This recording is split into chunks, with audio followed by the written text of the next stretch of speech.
O senhorio in Dicionário Temático do Ocidente Medieval, tomo 2, Jacques Le Goff e Jean-Claude Smith.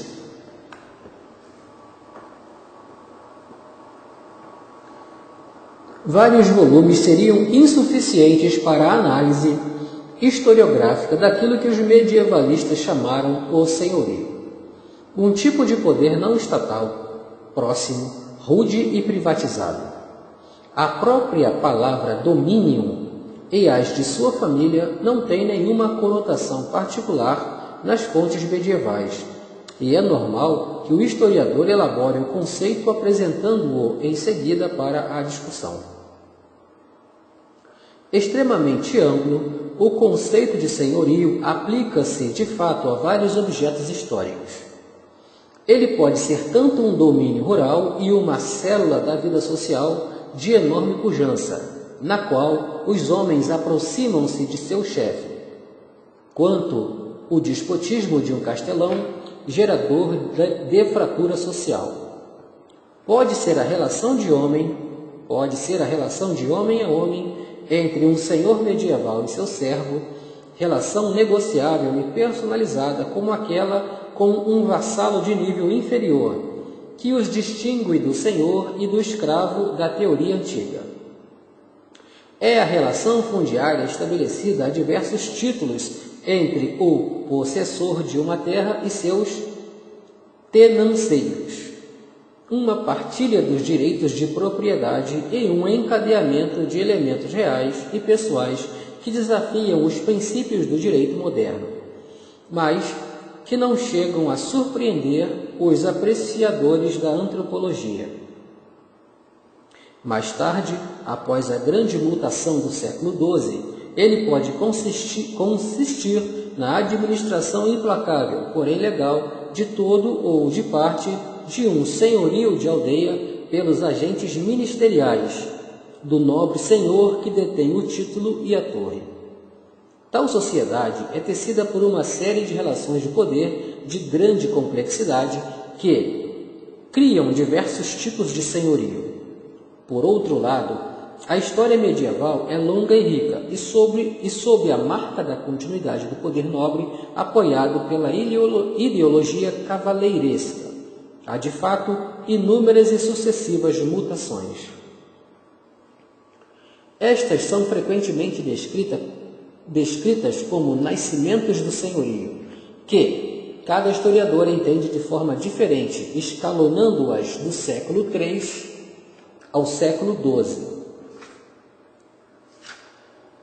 Sob esta expressão, o historiador narra os diversos desdobramentos do poder nobre e cavaleiresco, sempre em períodos de crise ou de enfraquecimento do Estado central, e com ele do direito erudito. Desde o século V, Salviano de Marsella fustiga com veemência a tirania de pessoas privadas que desviam em benefício pessoal os impostos e a justiça.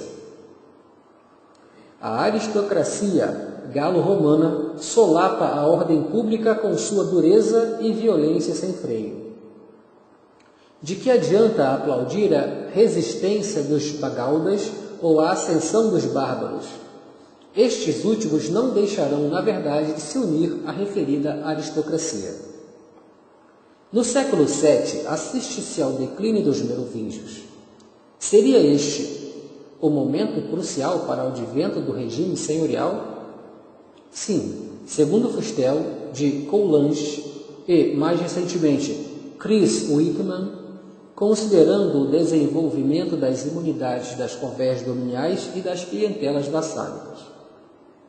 Contudo, na história da França, é sobretudo a derrocada final do poder carolíngio, 877-884, que faz soar a hora do senhorio, isto é, do feudalismo, pois ele não se distingue verdadeiramente do feudo, a não ser a partir de uma data recente. Daí em diante, os castelos fortificados simbolizam e estabelecem materialmente o poder e a autarcia suspeita dos feudais. Para ele, a partir dos anos 860, a sombra do feudalismo propaga-se pela paisagem e pela sociedade da França, que se tornará ainda mais densa segundo alguns autores. Por volta do ano 1000, a madeira viera a substituir a pedra na construção dos castelos. Entretanto, insinua-se em meio às sombras um raio de luz. Ao pé dos castelos, os monges rezam e prosperam. Durante 300 anos, mas sobretudo após o ano 1000, seus escritos, diplomas, crônicas ou narrativas de milagres relatam observações surpreendentes sobre o mau senhorio. Os poderosos do castelo exigem maus costumes, taxas e direitos de justiça recorrendo à força. Alguns dias, entretanto, são dedicados ao arrependimento e aos dons, e comportam-se então como cavaleiros cristãos, reverenciando os seniores do claustro.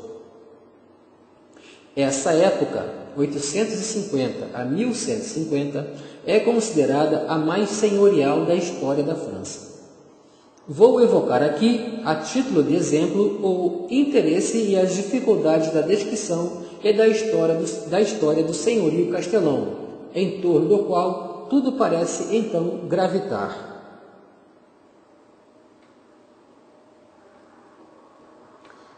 O paradigma e as fontes. Subjaz a todos os livros modernos o vigoroso paradigma de um período feudal inteiramente entregue a senhores castelões independentes e, por consequência, à violência social.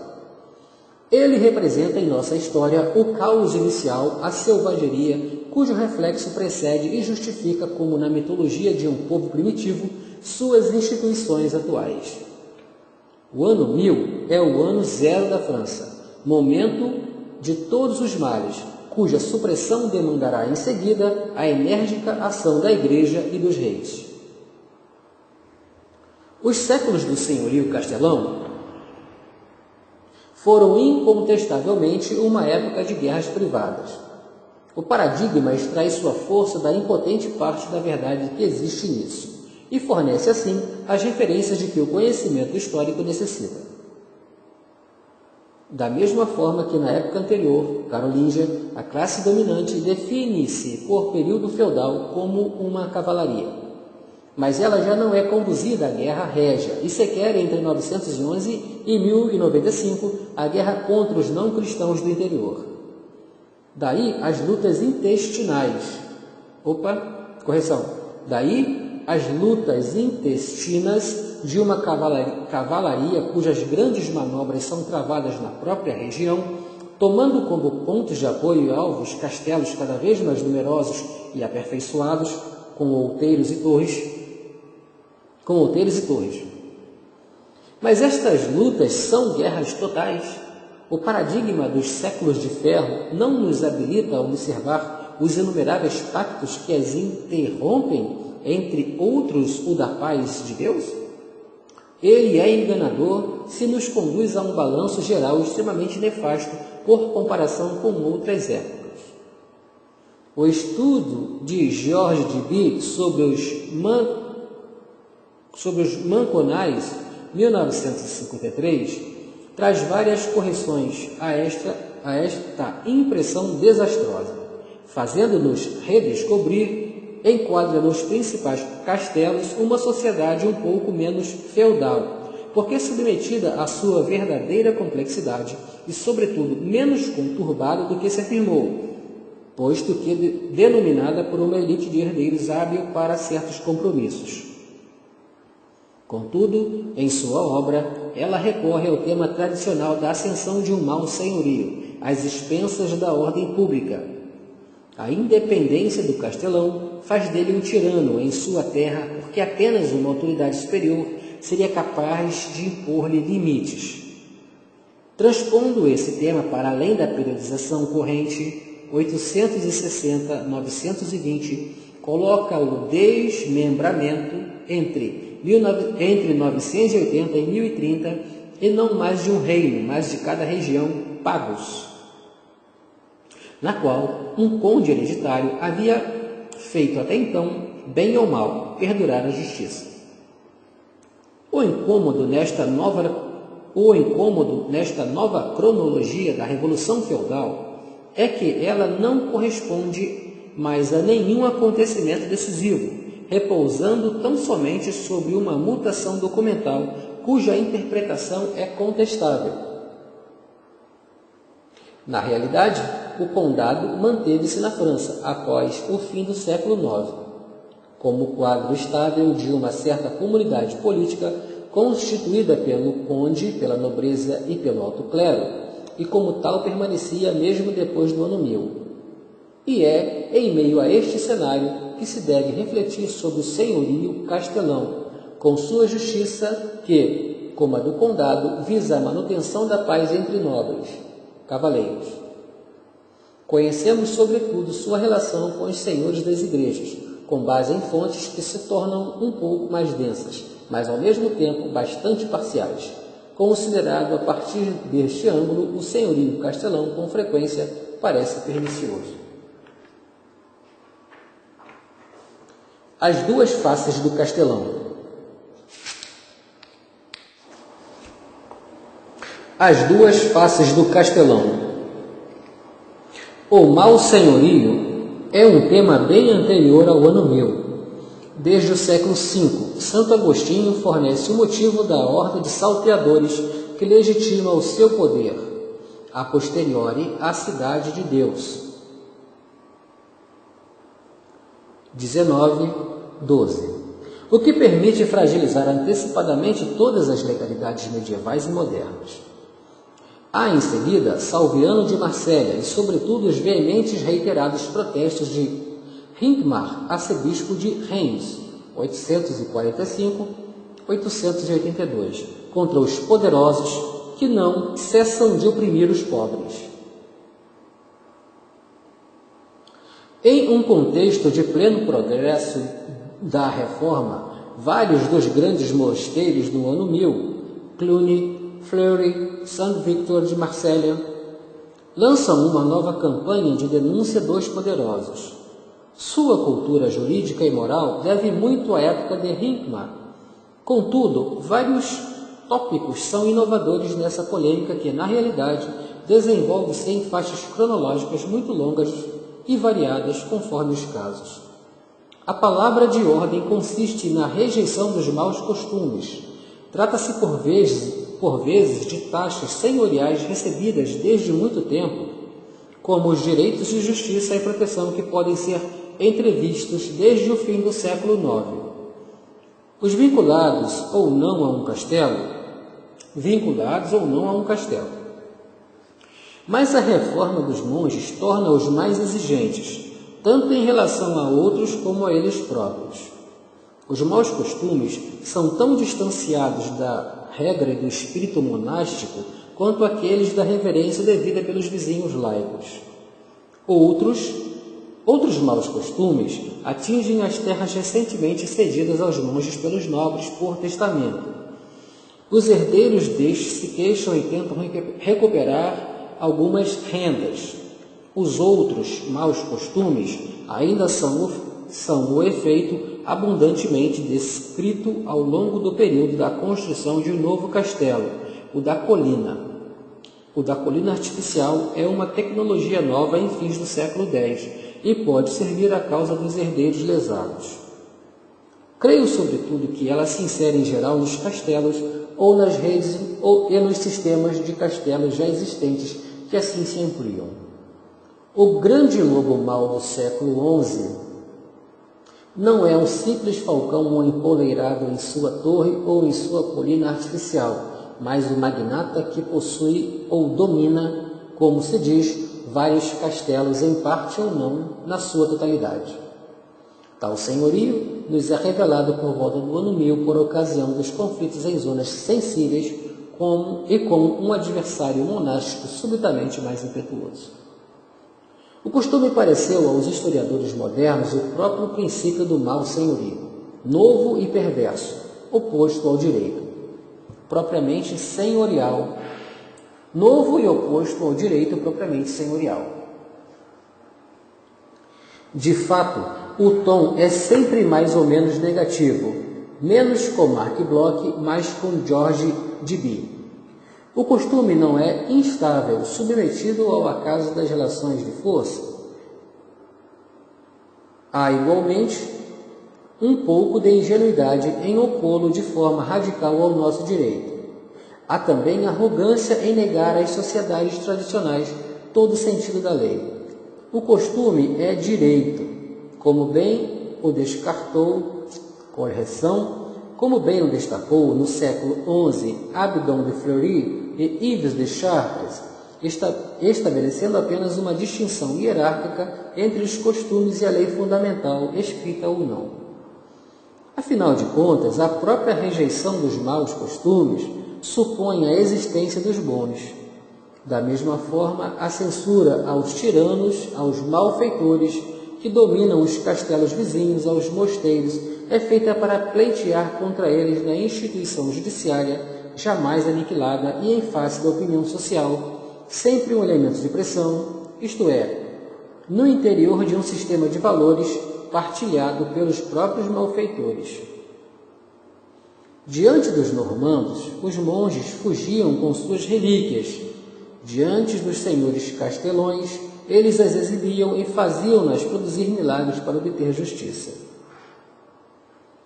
Estes tiranos dos outeiros ou das torres, coisa estranha, são mais malfeitores quanto mais seus conflitos com os mosteiros ou catedrais são mais rudes e intermináveis. Bem próximo a conques e a lobes, famílias perversas e bandos de salteadores sucumbem à vingança de Deus e dos santos, que destroem o seu castelo. Porém, em geral, o tirano de hoje torna-se um generoso doador de amanhã. O temor de Deus e possivelmente o interesse comum de classe produzem entre ele e os monges um gentleman's agreement. Nesse momento extremamente fugaz, o diploma e a crônica glorificam a sua nobreza e fazem reluzir sua condição de cavaleiros. Torna-se, pois, uma pessoa de bem, portador do gládio da milícia secular. O século XI reemprega aqui o vocabulário do serviço público. Por pouco se acreditaria estar em Roma. E, apesar disso tudo, o paradigma tradicional encerra elementos positivos que nos obrigam a representar um contexto diferente, a elaborar o raciocínio por articulações. Mundo rural, direito erudito, marginalizado, guerra privada, sem as quais o pensamento histórico fica ameaçado. Um Lancelin de Beaugency, um Rotrou de Perche e um Hugo de Lusignan não são funcionários de um Estado antigo, mas os senhores do século XI, emancipados e possuidores de uma honra claramente patrimonializada. São literalmente cavaleiros, milites, cujo poder é ambivalente, ao mesmo tempo predador e regulador. Em tribunais castelões, vê-se ao longo de todo o século XI, fazem arbitragens entre os cavaleiros que frequentam seus castelos ou entre eles e as igrejas.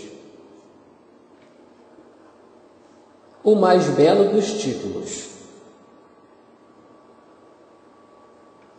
A cavalaria faz somente guerras e valoriza sua legitimidade. O poder de fato é, no final das contas, muito mais frágil do que uma autoridade consagrada. Se o senhorio repousasse apenas sobre a força bruta, seria absolutamente desgastante para os próprios senhores. Quem, por exemplo, afirma que os castelões não desejavam outro título de senhor doméstico, à maneira do carvoeiro? O paradigma ou as fontes? Seguramente apenas o primeiro. É este que anseia por um chefe de bando ou um déspota autônomo, fechado no seu orgulho como em seu torreão inexpugnável. repetindo a si mesmo frases como: não sou rei nem príncipe, tampouco duque ou conde, sou o Senhor Tchaikovsky. Ora, isto não é mais do que uma divisa forjada posteriormente, uma preocupação de um sonho moderno. De toda forma, no século XI, muitos senhores castelães são condes ou viscondes, e outros são amplamente reconhecidos como príncipes, ou, no sul, countors de seus castelos. Todos são, ao menos, saudados como cavaleiros no primeiro escalão dos hóspedes nobres das regiões nas quais são as fênices. Há uma forte legitimidade social e política inerente ao simples título cavaleiresco. Desde 999, reina em Rocher-Corborn, perto de Tours, Corborn, nobilíssimo cavaleiro pela graça de Deus. Ser cavaleiro é pertencer a uma sociedade ampla, a elite de um lugar, pagos, reagrupada com frequência em torno de um duque ou de um conde poderoso, formando uma vasta rede de parentesco e de sociabilidade a despeito dos conflitos internos, isto é, das relações conflituosas que perpassam a sociedade cavaleiresca. Quanto ao pela graça de Deus, apenas no século XV, o rei interrompeu expressões semelhantes como um desafio à sua soberania. No século XI, toda a hierarquia social, todo o sistema das três ordens é estabelecido, mantido e definido pela graça de Deus. Os senhores daquela época jamais reivindicaram a independência, nem desdenharam toda a legalidade. Nós os tomamos por usurpadores da soberania apenas por causa dos esbirros do cardeal de Richelieu, um galant, um miserável. Com efeito, nos anos 1630, reivindica-se para o rei o monopólio da soberania no reino, considerando-se retrospectivamente os príncipes do passado como usurpadores. Insiste-se, pois, em denegri-los com base em considerações anacrônicas, em fazer pesar a história da França sobre suas costas.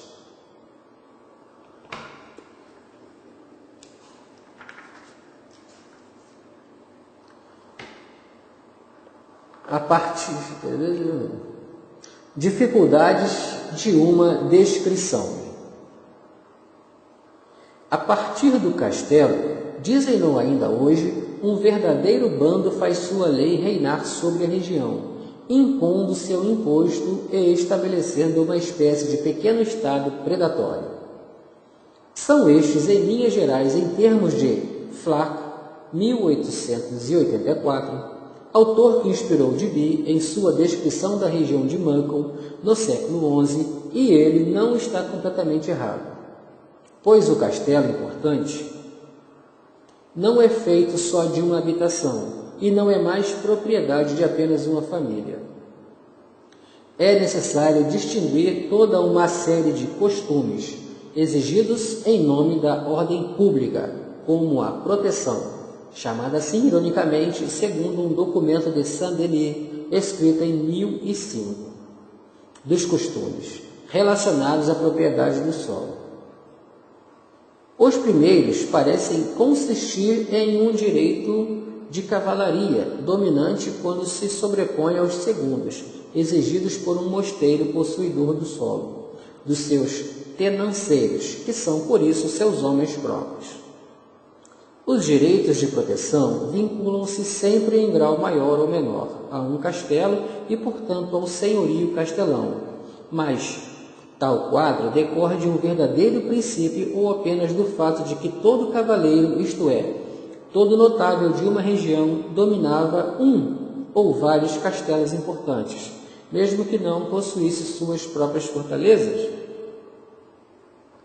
A perspectiva de Flac pode introduzir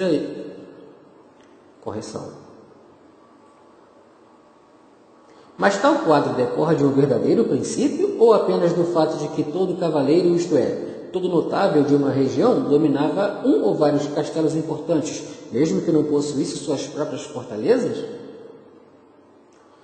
A perspectiva de Flack pode induzir a erro, uma vez que o grupo cavaleiresco não constitui um verdadeiro bando, oriundo do exterior e estabelecido em uma castelania como se fora terra conquistada. Na pessoa dos cavaleiros do castelo, abordamos a própria sociedade local, seus elementos mais evidentes lá instalados, com suas divisões e diferenças internas. São estes detentores de direitos sobre o solo que, além do mais, podem adquirir costumes de outro tipo, cuja origem pode ser muito rapidamente esquecida e cujo próprio pretexto muda? É o que se vê em Mont-Saint-Jean, Borgonha, nos anos 1070. De qualquer forma, é incomum no século XI que o verdadeiro proprietário de um senhorio fundiário, alódio, vila, não detenha também a justiça inferior e a superior sobre seus camponeses. Os próprios mosteiros cedem aos condes, aos senhores castelões ou aos seus agentes apenas os casos de alta justiça e ainda assim a contragosto, tentando subtrair desta jurisdição seus verdadeiros servos. Os não nobres são julgados e governados na aldeia, vila, e não no castelo, daí o seu nome de vilãos. Não é absolutamente necessário crer que no século X o campesinato livre era julgado na circunscrição de uma viguerie, subdivisão do pagos, ou seja, em uma jurisdição pública e que, em seguida à mutação do ano 1000, destruiu esse tribunal e desmembrou o pagos em castelanias privatizadas. A viguerie era, no século X, apenas uma referência que, em seguida, foi abandonada e nem sequer substituída. Quanto à castelania, esta só se afirmaria como circunscrição territorial no século XI. Portanto, há apenas a paróquia, além do pagos, que efetivamente subsiste. Na realidade dos séculos X e XI, na França Central, concentram-se no pagos a honra do conde ou do visconde, além das honras dos príncipes de castelos e as terras das igrejas.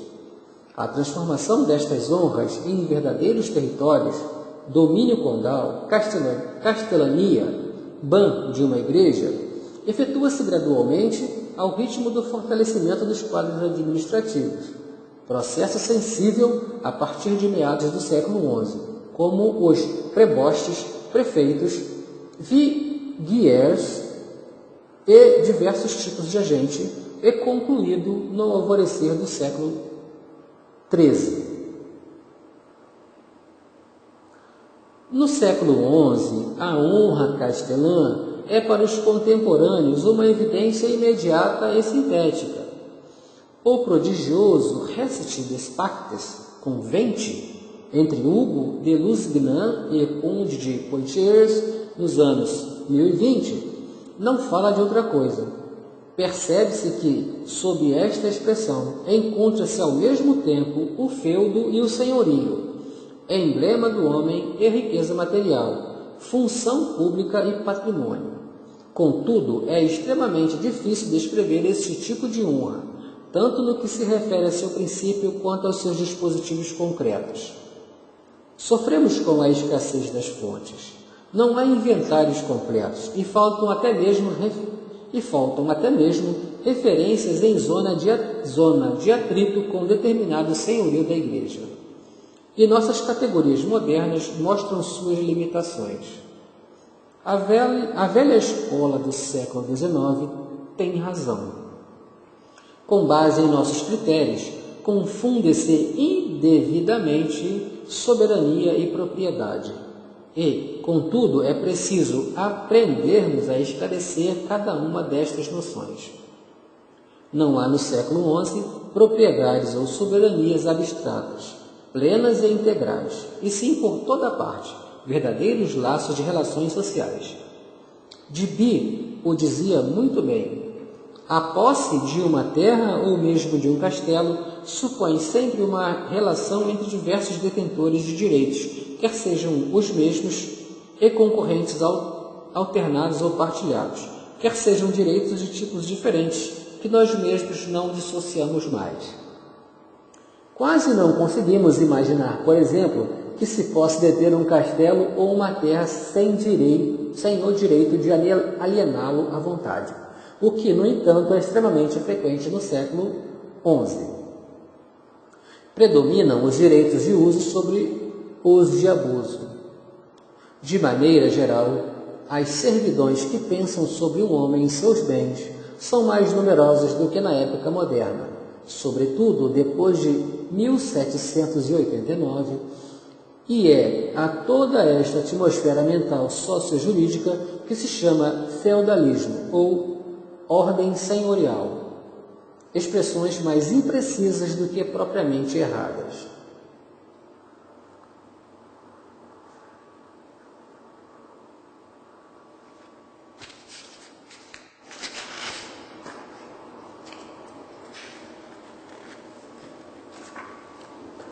A honra de um senhor castelão, como a de um conde ou a de um cavaleiro de menor envergadura, tem, portanto, qualquer coisa de compósita. Os historiadores interpretam-na de várias formas de acordo com o aspecto que privilegiam. Para os membros da velha escola, trata-se de uma dependência feudal. Para Dibi, é um senhorio banal. Ambas interpretações são ao mesmo tempo verdadeiras e falsas, porque demasiado parciais. Senhorio banal? O termo é, de fato, muito mal escolhido e não extraído das próprias fontes. No Maconais, apenas uma alusão ao ban, em 1095, em um ato pontifício relativo ao ban de Cluny, senhorio completo do abade sobre a própria área do mosteiro, o burgo e algumas localidades vizinhas. Uma banlieue, subúrbio. A justiça sobre os não nobres, o ban que os arrasta ao moinho, são exercidos mais pelo senhor do solo do que pelo castelo.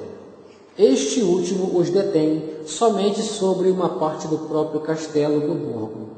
A própria expressão senhorio banal chegou até Dibi, de uma teoria forjada por historiadores que o entendiam como ban régio, no intuito de insistir sobre a origem pública regaliana de certos direitos senhoriais. Ora, o erro está em considerar a justiça no seu conjunto e sobre todos como se os próprios reis da Alta Idade Média jamais os tivessem tido. Em compensação, é verdade que a honra castelã não é essencialmente um senhorio do solo habitado e cultivado. Ele concentra todos os espaços do tipo público, além do próprio castelo, a floresta que frequentemente está nos seus limites e os rios, as estradas, a feira que se realiza a cada semana na encruzilhada próxima dele, enfim, as igrejas. Os principais agentes de um senhor castelão são, no século XI, os monteiros ou guardas florestais e os receptores de pedágios, guardas de estradas e de mercados, além daqueles que intervêm em seu nome nas terras de mosteiros, para dispensar em princípio proteção e justiça. E quanto à castelania como dependência feudal? Não é evidente, com efeito, que os senhores fundiários, alódio, vila, sejam todos detidos como feudo pelo senhor castelão em sua esfera de influência. Alguns o são, e sobretudo entre eles os senhores do solo, que são cavaleiros do castelo. Produz-se a partilha dos direitos do senhorio castelão, de caráter um pouco mais público. Assim, a cavalaria da área, sediada no castelo, recebe como feudo parte das florestas, dos mercados e das igrejas. Repartição dos ganhos de ban, observa Dibi. Por outro lado, a autoridade superior conserva um certo direito de vigilância, e o senhor Castelão deve naturalmente homenagem e fidelidade ao conde, e com frequência, maior do que se firmou, tem a obrigação de abrir-lhe as portas de seu castelo. Nestas condições, é impossível um verdadeiro despotismo de sua parte. Incompletamente emancipado do conde, o senhor Castelão não é, portanto, um senhor absoluto, mesmo porque os cavaleiros de seus castelos mantêm com ele uma relação desequilibrada. Eles o apoiam, mas também podem desequilibrá-lo. São suas próprias guerras privadas que preservam sua preeminência e, no entanto, ele custa apaziguá-las. Foi preciso a passagem das relíquias de Santo Ursmer, em 1060, pelos castelos flamengos, para pôr fim às suas querelas. Ainda assim, e por quanto tempo? De seus vassalos, um senhor não fez o que lhe apraz, e também não de seus agentes ministeriais, pois necessita permanentemente deles, e sua servidão ritualizada dificilmente basta para reduzir sua arrogância. Enfim, nada é menos seguro do que a passividade camponesa diante de todo este sistema. Quando nos anos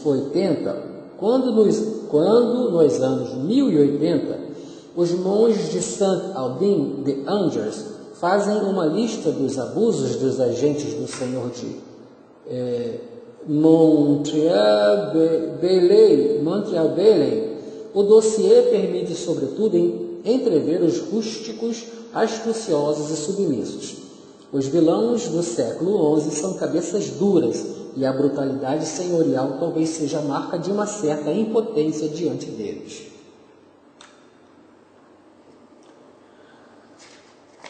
Estado, senhorio e anacronismo. Portanto, os paradigmas que sustentam o conhecimento histórico podem igualmente deformá-los, como ocorre quando um fenômeno medieval é desfigurado por sua caricatura moderna. O senhor Castelão do século XI, personagem central de um sistema social ramificado, é transformado em déspota isolado em uma quimera. Mézeray sustenta em 1643 que os monstros do folclore francês eram inspirados nos senhores castelões daquela época. Não se poderia tratar justamente do inverso? E se fosse a concepção de Mézeray acerca daqueles que provinha do folclore? Entretanto, não se trata de afirmar que todas as nossas concepções herdadas são enganosas. Como não ver a violência difusa em toda a sociedade antes e depois do ano 1000?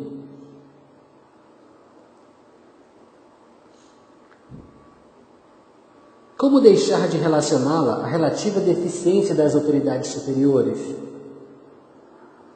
A onipresença dos costumes senhoriais testemunha o esforço de apropriação da região pela cavalaria em seu conjunto, tanto porque ela detém as armas, quanto porque se acredita nela. Mas estou convencido de que não houve nem tirania, nem terrorismo de classe. A guerra privada frequentemente incomoda os agentes senhoriais. Já se afirmou a exaustão que a fraqueza do Estado Central e do direito erudito deixava as mãos livres aos castelões, mas assim ela não os priva de um sustentáculo potencial? O castelo fortificado data apenas do início do Estado moderno, século XIII, que apoiou com suas finanças os grandes barões. O senhorio mais forte não é também aquele que indiretamente apoia os funcionários régios? É preciso cuidado com as hipóteses demasiado contestatárias, mas, ainda assim, mantém-se a dúvida sobre se, na Idade Média, o que é ruim para o Estado sempre é bom para o senhorio. Dominique Barthélemy, tradução de Mário Jorge da Mota Barros.